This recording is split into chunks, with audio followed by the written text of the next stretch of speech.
I am Thoth, the ever-seeing, the hand that remembers. Before gods rose I was. After stars fall I remain. I do not shape the tale, I etch it into the bones of time. From the first word to the final silence I bear witness. So listen well, seeker of truths, for this is not the beginning. It is the recalling. There was no trumpet, no burst of divine light, no herald, no flame, no falling star. Only a bell no one remembered building, forged of no metal, cast in no age. It rang from within the stone of the world itself. It sang through the bones of forgotten titans. It echoed in the lungs of sleeping giants. And to those who still remembered what it meant, it was the call to choose. The 9 tribes stirred, each one a living covenant. Not gods, no, but the last threshold before godhood. They did not shape reality. They shaped those who would. The final trials of becoming. And now, for the first time in written eternity, they were being called not to teach, but to take sides. Yahweh, acting God of completion. He rose not from blood, but from consensus. After James, the origin, withdrew, it was Yahweh who took up the mantle. He organized the heavens, silenced the discord of divine succession. He became law, balance, structure. And now he saw something impossible on the horizon. Her name was Alex. She is the fracture in the pattern, Yahweh proclaimed. The child of chance. If she lives, she will upend the cycle. If she ascends, we will no longer rule. Therefore, she must not.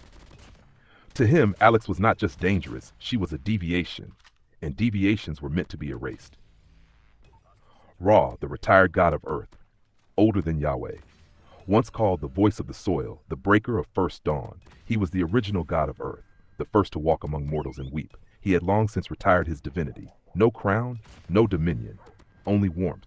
He posed now as the sun, watching, not intervening.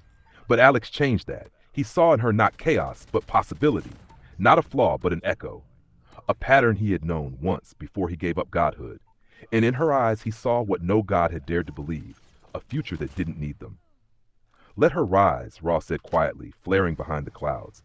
If she is flame, let her burn. The world has had enough gods born of fear. And so the war began, not with swords, not with storms, but with questions, whispered between ancient pillars, dreamed across deserts, carried in the feathers of crows.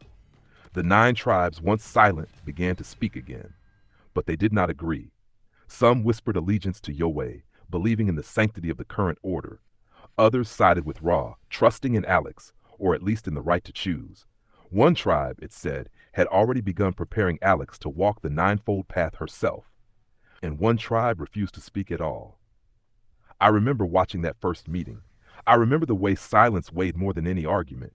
I remember how some of them looked older than the world, and I remember the last thing spoken before the gathering fractured. If we cannot unite the 9, no God will hear us, and reality will burn or vanish. So the bell tolled again, and the world held its breath. Woo!